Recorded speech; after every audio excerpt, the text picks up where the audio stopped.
بسم اللہ الرحمن الرحیم۔ بخاری شریف کی حدیث نمبر 404۔ حضرت عبداللہ ابن مسعود رضی اللہ تعالیٰ عنہ نے بیان کیا، نبی صلی اللہ علیہ وآلہ وسلم نے ظہر کی 5 رکعت نماز پڑھائی تو لوگوں نے کہا کیا نماز زیادہ کر دی گئی ہے؟ آپ صلی اللہ علیہ وسلم نے فرمایا اس کا کیا سبب ہے؟ تو لوگوں نے عرض کیا کہ آپ نے 5 رکعت پڑھائی ہیں۔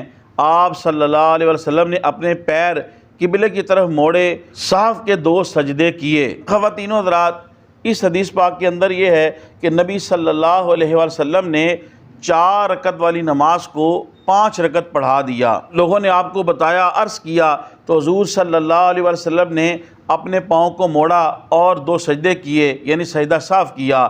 یہ حضور صلی اللہ علیہ وسلم کی خصوصیات میں سے ہے کہ آپ صلی اللہ علیہ وسلم نے 5 رکعت پڑھانے کے بعد کلام کیا اور پھر آپ نے اسی نماز کے اوپر بنا کرتے ہوئے 2 سجدے صاف کے کیے اور نماز کو نہیں دہرایا۔ تو یہ حضور صلی اللہ علیہ وسلم کی خصوصیات میں سے ہے۔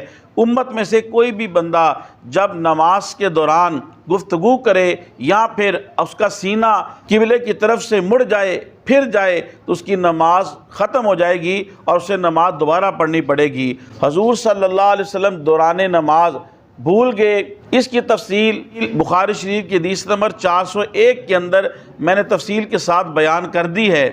4 رکعت والی نماز کو کوئی 5 رکعت پڑھ لے تو اس کا مسئلہ سماعت فرمائیں۔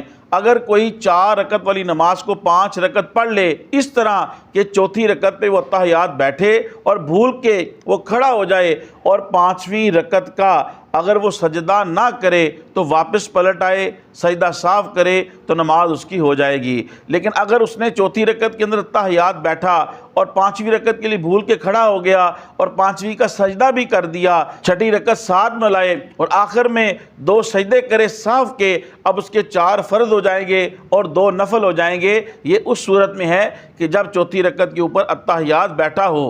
اگر اس نے چوتھی رکعت پہ اتحیات نہیں بیٹھا، اتحیات نہیں پڑھی اور 5ویں کے لیے کھڑا ہو گیا، اب بھی 5ویں کا سجدہ کرنے سے پہلے اسے یاد آ جائے تو واپس لوٹے اور سجدہ صاف کرے تو نماز ہو جائے گی۔ لیکن اگر چوتھی رکعت کا اتحیات نہیں بیٹھا اور 5ویں کے لیے کھڑا ہو گیا اور سجدہ بھی کر دیا تو اب اس کی نماز فاسد ہو جائے گی، اب اسے دوبارہ نماز پڑھنی پڑے گی۔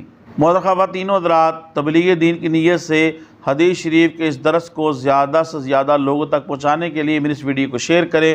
اللہ پاک آپ کو جزائے خیر دے۔ السلام علیکم ورحمۃ اللہ وبرکاتہ۔